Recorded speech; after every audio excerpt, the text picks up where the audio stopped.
আর মাত্র একদিন তারপরে শুরু হতে যাচ্ছে এমন এক লড়াই যা বদলে দিতে পারে বাংলাদেশের নারী ফুটবলের ইতিহাস। এতদিন দক্ষিণ এশিয়ার মঞ্চ কাঁপানো বাংলার মেয়েরা এবার নামছে এশিয়ার সবচেয়ে বড় পরীক্ষায়। সামনে শক্তিধর চীন, গতিময় কোরিয়া, শারীরিকভাবে শক্তিশালী উজবেকিস্তান। প্রশ্ন একটাই, সাফের রাজত্ব করা এই দল কি পারবে এশিয়ার পরাশক্তিদের চোখে চোখ রেখে লড়তে, নাকি এখানেই ধরা পড়বে বাস্তবতার কঠিন ভারাক? এই উত্তরের খোঁজেই আজকের বিশ্লেষণ। কারণ চীনের বিপক্ষে প্রথম ম্যাচই ঠিক করে দিতে পারে পুরো টুর্নামেন্টের গতি, আর সেই ম্যাচে কোচ পিটার বাটলারের সবচেয়ে বড় তুরুপের তাস হতে পারেন একজনই, ঋতুপর্ণা চাকমা। বাংলাদেশ নারী ফুটবল দল এতদিন যে মঞ্চে আধিপত্য দেখিয়েছে সেটি হল স্যাফ উইমেন্স চ্যাম্পিয়নশিপ। সেখানে প্রতিপক্ষদের সঙ্গে শক্তির পার্থক্য ছিল কম, পরিচিত পরিবেশ, পরিচিত প্রতিপক্ষ, সব মিলিয়ে আত্মবিশ্বাসী ফুটবল খেলেছে দল। কিন্তু এবার চ্যালেঞ্জের নাম এএফসি উইমেন্স এশিয়ান কাপ। এখানে গতি বেশি, শারীরিক লড়াই কঠিন, ট্যাকটিক্যাল শৃঙ্খলা অনেক উঁচু মানের। সাফ আর এএফসি এই দুই মঞ্চের পার্থক্য সত্যিই আকাশ পাতাল। তাই ট্রফির স্বপ্ন দেখাটা যতটা রোমাঞ্চকর, বাস্তবতা ততটাই কঠিন। চীনের বিপক্ষে ম্যাচটা শুধু 3 পয়েন্টের লড়াই নয়, এটি মানসিক শক্তিরও পরীক্ষা। সম্ভাবনা খুব বেশি যে বাংলাদেশ রক্ষণাত্মক কৌশলে খেলবে। শক্তিশালী প্রতিপক্ষের বিপক্ষে ডিপ ব্লকে থেকে সুযোগের অপেক্ষা, এটাই হতে পারে বাটলারের মূল পরিকল্পনা। কিন্তু শুধু রক্ষণ করে তো ম্যাচ জেতা যায় না। দরকার কার্যকর পাল্টা আক্রমণ, দরকার গতি, দরকার এমন একজন খেলোয়াড় যিনি একাই ম্যাচের মোড় ঘুরিয়ে দিতে পারেন। আর এখানেই এসে যায় ঋতুপর্ণা চাকমার নাম। বাংলাদেশের বর্তমান স্কোয়াডে সবচেয়ে কার্যকর এবং ধারালো উইঙ্গার হিসেবে তিনি নিজেকে প্রতিষ্ঠিত করেছেন। তার স্বাভাবিক পজিশন লেফট উইং। এই পজিশনে তার গতি, বল নিয়ন্ত্রণ এবং নিখুঁত ড্রিবলিং প্রতিপক্ষের রক্ষণকে অগোছালো করে দিতে সক্ষম। 1 বনাম 1 পরিস্থিতিতে ডিফেন্ডারকে কাটিয়ে ওঠার তার বড় শক্তি।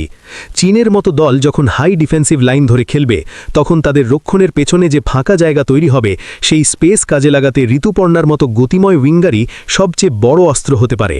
তবে বিষয়টি এখানেই শেষ নয়। কোচ পিটার বাটলার প্রায়ই তাকে ইনভার্টেড উইঙ্গার হিসেবে ব্যবহার করেন, অর্থাৎ লেফট থেকে ভেতরে কেটে এসে তার শক্তিশালী বাঁ পায়ে সরাসরি গোলমুখে শট নেওয়ার সুযোগ তৈরি করা। এই কৌশল চীনের বিপক্ষে বিশেষ কার্যকর হতে পারে, কারণ শক্তিশালী রক্ষণভাগকে সরাসরি ভাঙা কঠিন।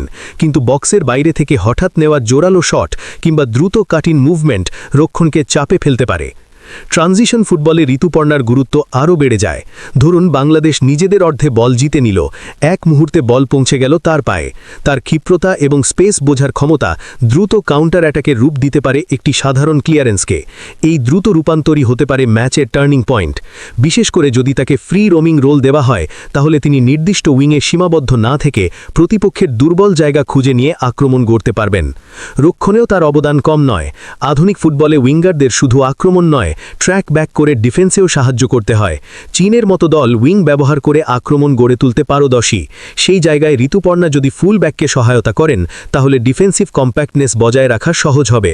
অর্থাৎ তিনি শুধু গোলের সম্ভাবনা তৈরি করবেন না, বরং প্রতিপক্ষের আক্রমণও ভাঙতে সাহায্য করবেন। আরও একটি গুরুত্বপূর্ণ দিক হল তার সেট পিস দক্ষতা।